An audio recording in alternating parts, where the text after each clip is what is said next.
Welcome to Presidential Fight Club, the show that answers the question, if all 44 presidents fought each other one-on-one, who would win? Hosted by two history professors who have too much time on their hands, Scott Rank and James Early.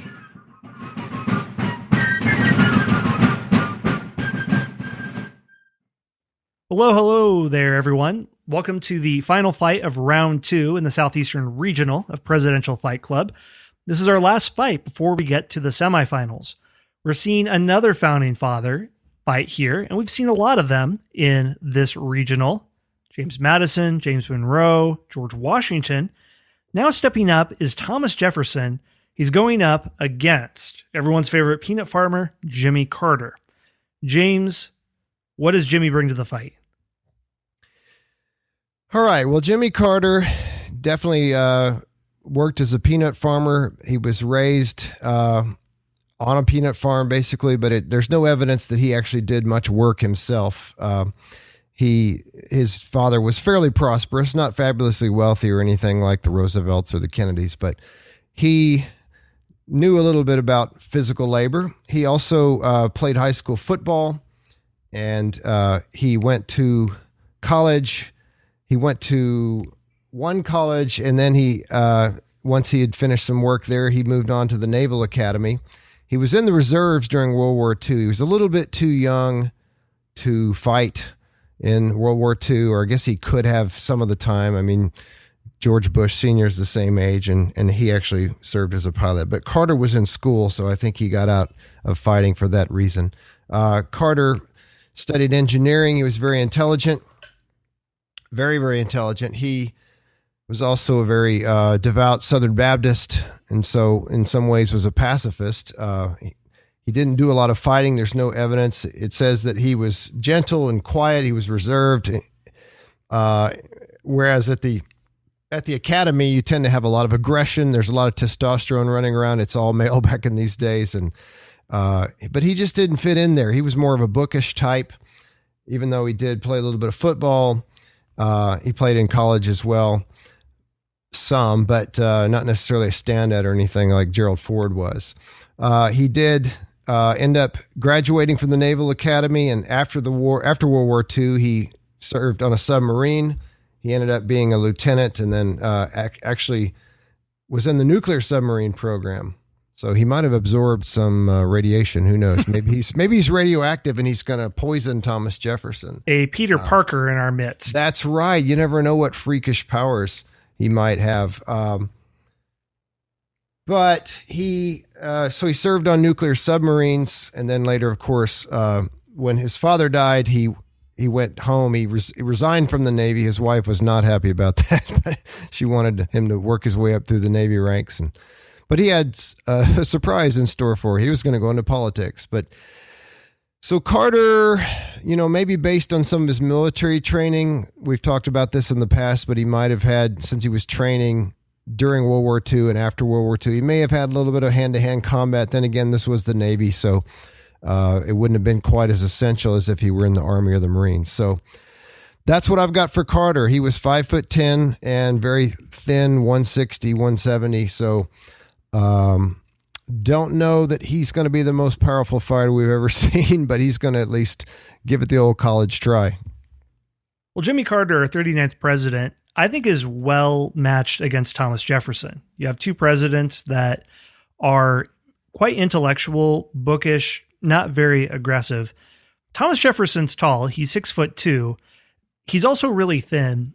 And to visualize Thomas Jefferson in a contemporary setting, James and I both teach at universities, and I would imagine a student who sits at the back of the class. He's really poorly dressed. He has terrible posture. He's slouching over, doesn't say much, but turns in essays that are so good. You have to check online to see if it's not plagiarized by a master's thesis. So yeah, turnitin.com.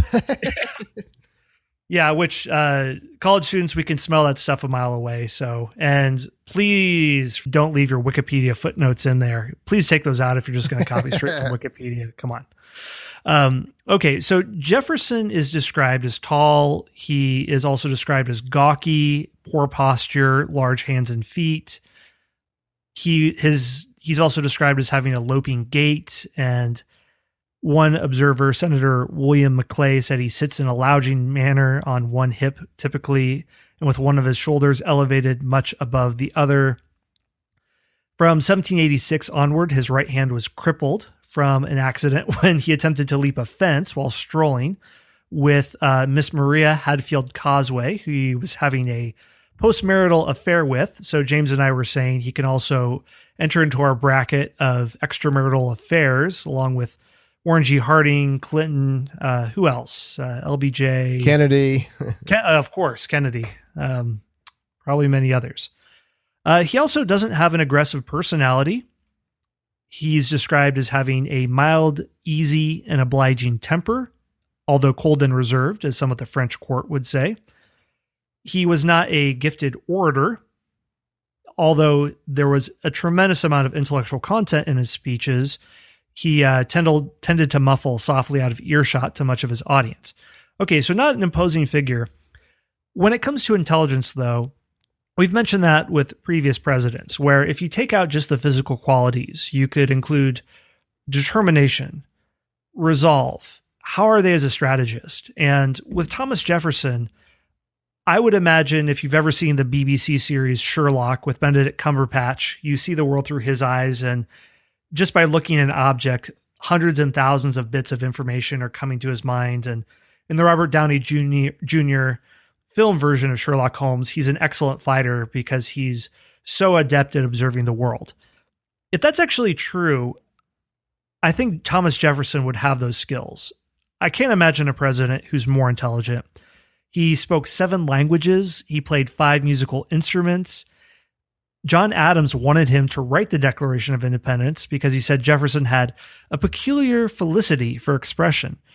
And beyond that, most people don't know this, but along with Benjamin Franklin, he was also an inventor. So he invented a swivel chair, a revolving book stand, a revolving service door. He liked to make things that revolve.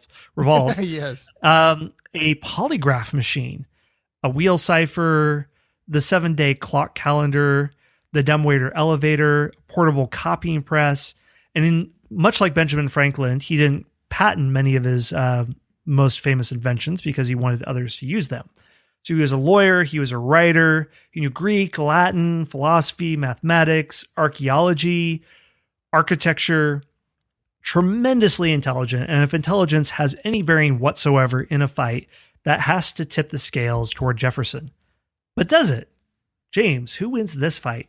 This one was really close. A lot of our voters thought that Carter's military experience would give him the edge. But in the end, even though neither one of these men, these were both intellectuals, especially Jefferson, these were people that like to read much more than they like doing anything physical. But Jefferson's height, that reach, and his maybe just having ridden horses a lot and being involved in just, what Southern people did, the little bit of exercise that he would get, but mainly the height, that gives the advantage to Jefferson. So Jefferson wins just by a smidge. Sorry, Jimmy Carter, you should have pulled a 1980 Olympics and sat this one out. That's right. I'm running for president. I'm Jimmy Carter. All right, well, the infectious Georgian charm does not work here. But we are moving on to the semifinals now, and it's really interesting, the 4 presidents we have here. It's almost, it's an exclusively older president roster, and 3 out of the 4 founding fathers. So in the first fight of the semifinals, which we'll go over in the next episode, we have Andrew Jackson going up against James Monroe. After that, we have George Washington going up against Thomas Jefferson. So we'll see who's victorious in the first fight of the semifinals, and we'll see you there. Thanks for listening to Presidential Fight Club. If you'd like to download your own printable bracket sheets for each regional tournament so you can guess how the tournament will go, check out presidentialfightclub.com. We'd appreciate it if you could rate and review us on Apple Podcasts as well. Thanks for listening, and may you fight with the stamina of Teddy Roosevelt, the courage of George Washington, and the reach of Abraham Lincoln.